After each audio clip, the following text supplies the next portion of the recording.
અમદાવાદના ચાંદખેડામાં આવેલા મહાકાલેશ્વર મંદિરની જગ્યામાં તાંત્રિક વિધિ થતી હોવાના સ્થાનિકોના આક્ષેપ સામે મંદિરના મહંતે ખુલાસો કર્યો છે। સ્થાનિકોએ તાંત્રિક વિધિના નામે સનાતન ધર્મની એકતા તોડવાનું કાવતરી રચાઈ રહ્યું છે। મહત્વનું છે કે મહાકાલેશ્વર મંદિરની જગ્યામાં તાંત્રિક વિધિ કરવામાં આવતી હોવાના આક્ષેપો સાથે તાજેતરમાં મોટી સંખ્યામાં મહિલા મંદિર ભેગી થઈ હતી। મહિલાઓ અને સ્થાનિક લોકોએ આક્ષેપ કર્યા હતા કે રાત્રિના સમયે કેટલાક અસામાજિક તત્વો મંદિરની બાજુમાં જગ્યા આવીને રાત્રે તાંત્રિક વિધિ કરતા હોય છે, પરંતુ શ્રી પંચદશનામ જૂના અખાડાના મહંતે તમામ આક્ષેપોને પહાવિહોણા ગણાવ્યા છે।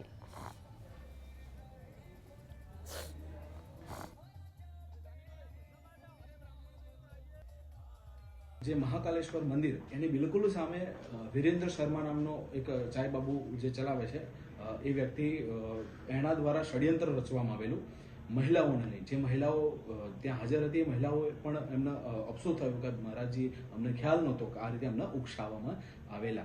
અને આ જે યજ્ઞકુંડ હતો એ યજ્ઞકુંડ અને જે કાવડની માટલી હતી એ માટલીઓના ફોટા બતાવી અને ઉકસાવેલા કે ભાઈ આ અહીંયા તાંત્રિક વિધિ થાય છે। કોઈ રામ બનતું હોય, કોઈ લક્ષ્મણ બનતું હોય, કોઈ ભૂતોની ટોળી હોય, હનુમાનજી બનતું હોય, એવી ભૂતોની ટોળી એને વાયરલ કરી એને બતાવી અને લોકોને ઉકસાવવામાં આવેલા કે આ રીતેનું અહીંયા તાંત્રિક વિધિ થાય છે। હવે એ જે મહારાજજી હતા એ મહારાજજી નિર્દોષ અને પરિસ્થિતિ એવી છે કે એ જ સાધુ સંન્યાસીની કોઈ જ્ઞાતિ ના હોય પ્રભુ, તો એ જ્ઞાતિ ઉપાડીને કે ભાઈ આ વ્યક્તિ આ જ્ઞાતિનો છે એ જ્ઞાતિ દર્શાવી એનો વિરોધ કરવા માટે અને આ જે સનાતન ધર્મની એકતાની જે વાત હતી એનો વિરોધ કરવા માટે આખું ષડયંત્ર રચવામાં આવ્યું।